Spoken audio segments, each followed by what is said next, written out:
the teacher or guru.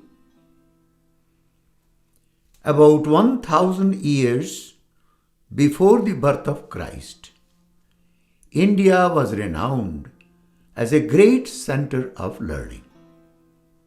The ancient Nalanda University was one great institution of many at the time. Kashi Raj, the king of the city of Kashi, today's Varanasi, was a good king and everyone loved him. He was righteous and strong.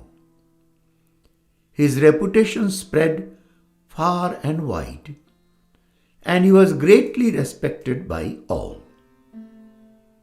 He had a son named Rahul. He was the only heir to his throne. Prince Rahul was a spoiled child.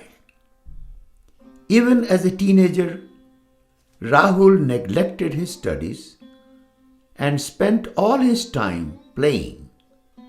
Why should I study? I am a prince and I can get anything that I want. I can get silly degrees and certificates even without going to school. His father Kashi Raj was very worried. He is my only son. I must send him to Nalanda before it is too late. Rahul must prepare himself to ascend the throne. So one day he called his son and said, "It is time that you go to Nalanda and get educated before you take over this kingdom. You have spent far too much time enjoying yourself. You must work a little also if you are to become king." Rahul did not like the idea, but he did not dare oppose his father. Who knows? Rahul thought to himself. Maybe it will be more fun being away from all these nagging grown-ups. Rahul did not understand that it would not be easy. The king knew his son very well, and he wanted to make sure that Rahul experienced some hardship to humble his pride.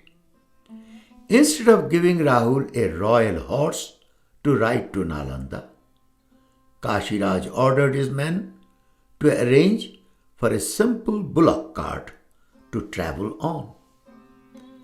Rahul was angry that he would have to travel several days from Kashi to Nalanda on an uncomfortable bullock cart.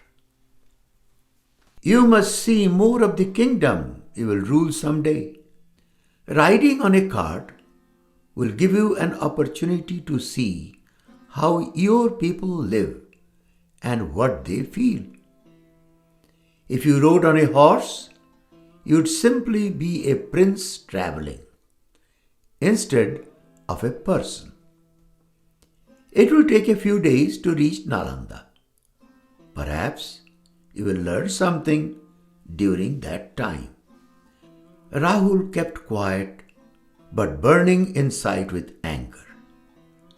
He spent most of the journey sulking in the back of the bullock cart.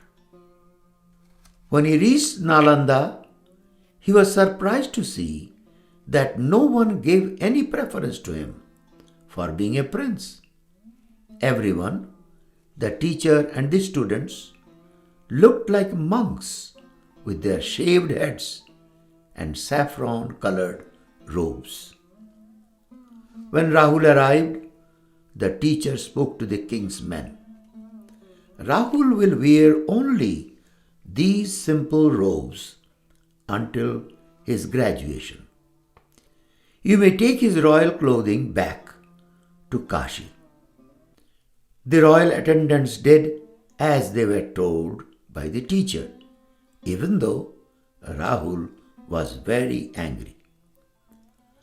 After his registration in the school, the teacher asked his assistants to shave Rahul's head, take him to the river to bathe, and provide him the school's uniform of 2 saffron pieces of cloth.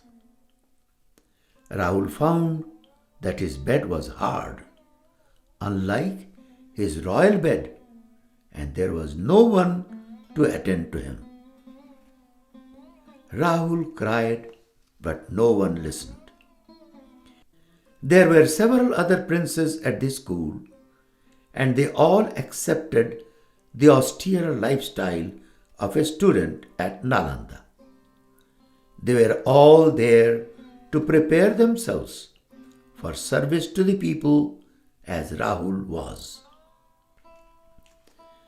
Rahul felt hungry for breakfast in the morning. But breakfast was only provided after an early morning bath and lengthy prayers. He missed his royal comforts. One day, Rahul was returning from the river after taking bath. There was no one with him. Suddenly he saw some peas drying in front of a house. He was so hungry and he had to say all his morning prayers before he would get breakfast at school. He could not resist the peas and quickly took a handful to eat on his way back. The woman who lived in the house watched him and thought to herself, "It is only a teenager prank. He will not do it again." She decided to let him go. But when she saw the same thing happening every day, she decided to go and speak with the teacher. She went to the school and complained about the theft. "What kind of education are you providing to these kids?" She said, "The students must learn honesty now, or else they will turn out to be thieves later." The teacher apologized and assured her that Rahul would not take her peas again. He soon called Rahul in his room, bolted the room, took out his cane, and whipped Rahul on his back several times. In those days, beating was an accepted way of punishing children.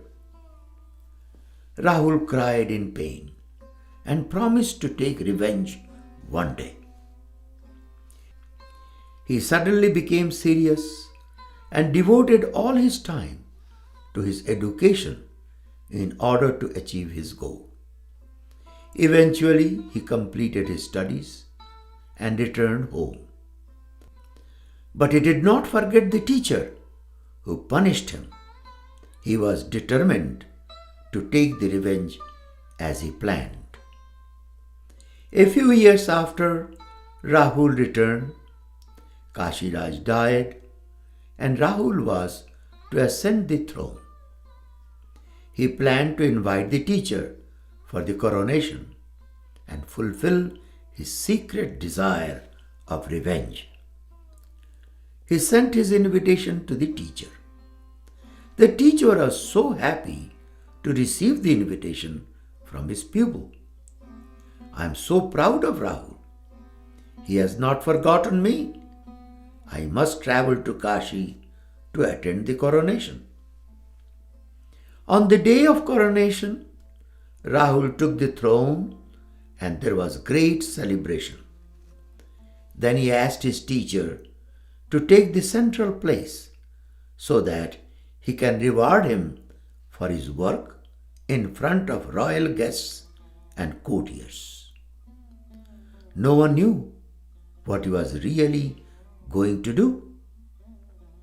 The teacher stood happily at the center when Rahul declared, "Teacher, do you remember whipping me so hard many years ago when I ate a handful of peas because I was hungry? I still have those cane marks on my back. It is time to return the favor. Do you have anything to say before I do? The court was stunned to hear this. The chief minister felt very uncomfortable. What is the new king is up to? The teacher was taken aback. He spoke after a moment. King Rahul, you would have turned out to be a thief.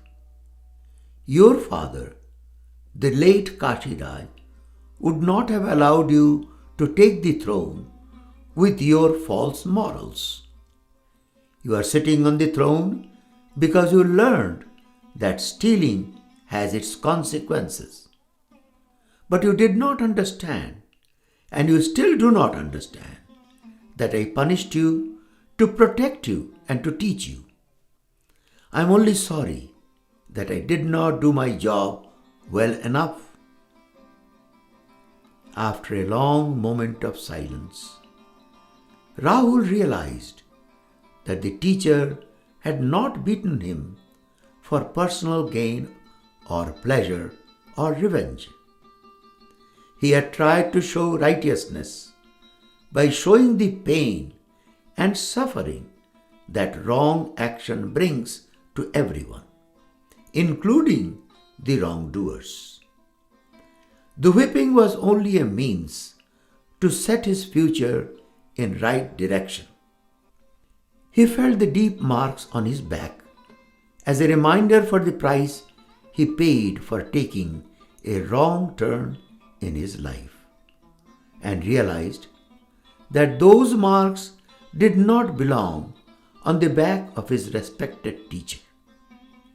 He got up from the throne, ran to the teacher, and fell at his feet. The entire court stood up and offered a standing ovation to their new king.